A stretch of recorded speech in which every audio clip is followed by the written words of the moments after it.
we must proceed with extraordinary levels of care, concern, and caution as we seek to make sense of what is considered by many to be the most confusing and shever episode in Kol HaTorah Kula. Parshas Korach teaches the story of an individual who ganged up with 250 other conspirators, cohorts, and gang members to dethrone Moshe. They saw a rebellion, a mutiny. It was all for honor, Chazal tell us. It was Korach who felt unnecessarily wronged, and eventually, after really whipping up a big mob, they gathered around Moshe. It's not fair. They were all turned into a lesson of what it means to speak up against God's chosen leaders. When the earth opened up its mouth and gobbled them up together with the innocent mothers and the innocent young babies.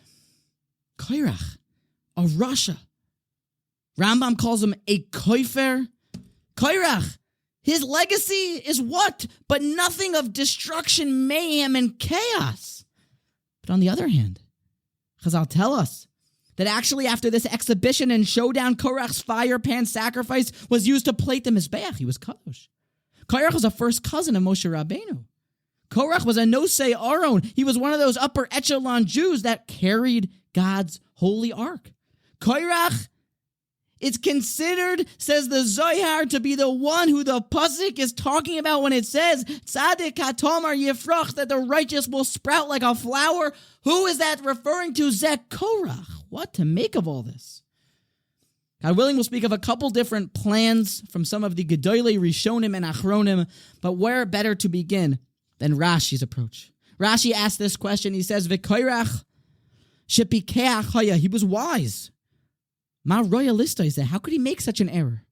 Listen to Rashi. Eino hitaso, his eyes, they made him err.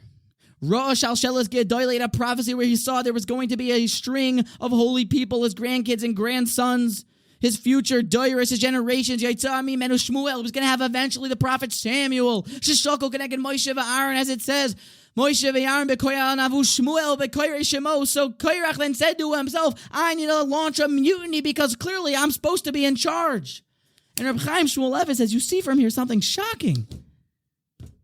This was a true prophecy. This was all good. He had nevuah. He was a holy Jew. But he chose to see what he wanted to see. He saw in a Kodesh prophecy that I need to make a mutiny. I need to launch a rebellion. And he teaches us something fascinating.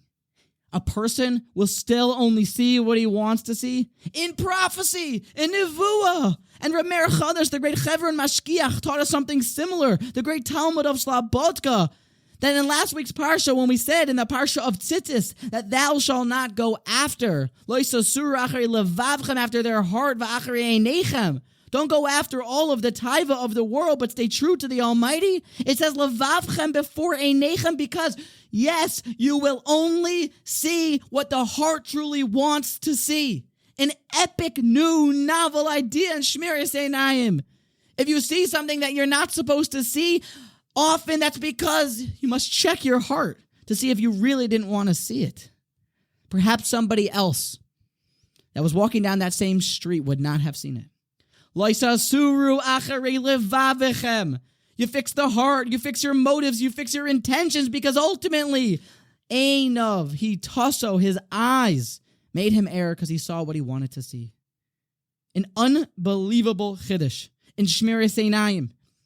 And what led to this eventual chaos, mayhem, downfall, and destruction of innocent babies along with their leader, Korach. All because they chose that. They wanted honor. They wanted power. They wanted the covet. And then they decided to just see whatever they wanted to see. Remember, to see clearly, to see truthfully, and how is that possible? How will you not see something that you don't want to see when you truly don't want to see it, and you actually have a clean heart, and you want to see what is the real will of the Almighty?